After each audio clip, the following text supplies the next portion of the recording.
Let me start plainly. In many relationships with a narcissist, things can look quite steady. This is usually because the partner has learned to keep the peace. They do this by avoiding any arguments and ignoring behavior that most people would want to talk about. For a long time, the relationship might have seemed calm. There was very little fighting and conversation stayed polite. To anyone watching from the outside, it probably looked like a normal, working relationship. But when you look closer, you see something important. The peace only existed because certain topics were never brought up. In these close relationships, partners learn that some areas are off limits. They feel they cannot make certain points, show they are let down, or talk about their hurt feelings without something bad happening. Over time, the partner starts to change how they act just to avoid trouble. They hold back what they really think. They choose their words very carefully. They hide their frustration and push down the anger that anyone would normally feel in a healthy relationship. Quite often, they even start to protect the other person from ever feeling criticized or embarrassed. What grows out of this looks like a stable relationship, but it is a stability built on silence.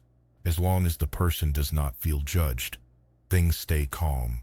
This is because they see themselves as better than everyone else. Their self-image and their need for control are not being challenged. Under those conditions, life can seem peaceful. However, something very predictable happens the moment that silence is broken. Sooner or later, the partner reaches a breaking point. After years of feeling let down or hurt, they finally find the courage to speak up. They try to explain what has been hurting them. They might point out patterns that have been happening for years. They might just ask for some honesty or for their feelings to be noticed. At that exact moment, the real personality of the other person becomes clear. Instead of listening with care, they immediately get defensive. The whole tone of the conversation changes in a flash. What started as a talk about their behavior quickly becomes a trial of the partner who spoke up. Suddenly, the focus is no longer on the hurt that was caused. Instead, the talk shifts to the partner's tone, how they reacted, or how they are supposedly making things up or being unfair. The problem is moved away from the person who caused it and placed directly onto the partner. People often describe this as feeling completely confused. They say they prepared what to say very carefully. They tried to stay calm and chose their words with caution. They really hoped that, for the once, a real and honest conversation might happen. Yet, they leave the talk feeling like they are the ones in trouble. Their words are twisted. Their reasons for speaking are questioned. The very problem they tried to talk about somehow gets turned back on them, as if they were the ones who started it. It is a very disorienting thing to go through. After talks like this, people often start to doubt themselves. They play the conversation back in their head over and over. They wonder if they were too emotional, too blunt, or if they somehow caused the fight themselves. But it is important to know that this confusion is not an accident. For someone with this kind of personality, criticism is not just feedback. It feels like a direct attack on who they are. They rely so much on feeling superior and in control that when that is challenged, it causes them a lot of inner stress and shame they just cannot handle.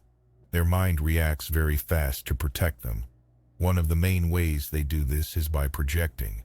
Instead of seeing their own unkindness or selfishness, they put those traits onto the other person. The partner who is in pain is called aggressive. The person asking for the truth is called unstable. This is how they protect their own image of themselves. Over time, it creates a very painful cycle. The person who brings up a concern is seen as the difficult one. The person speaking honestly is seen as the cause of all the trouble. The other person gets to keep believing that the problem is everyone else's fault but their own.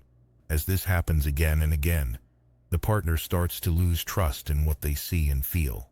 Their confidence in their own judgment fades away.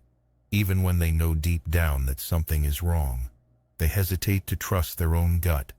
This loss of certainty is one of the most hurtful parts of these long-term relationships. Healthy people might not like being told they are wrong. None of us do. But most people are still able to think about it. They might feel a bit uncomfortable, but they can still ask themselves if there is any truth in what was said.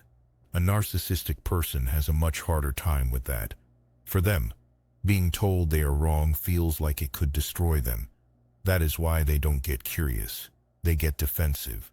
And the quickest way to defend themselves is to make the person telling the truth look like the problem. Once you start to see this pattern, things begin to change. The fog starts to clear. You begin to realize that their reaction was never really about how you said it or the words you used. It happened because you broke an unwritten rule. You refused to stay silent and protect their fragile ego. In a relationship that is built on one person's pride, being honest feels like a threat. So, if you have ever left a talk feeling confused, blamed, or like your reality was being twisted, try to remember this. Often, the more intense their reaction is, the closer you have come to the truth. When that truth finally comes out, the way they protect themselves becomes very easy to see. Thank you for watching. Until next time, I will see you in the next one.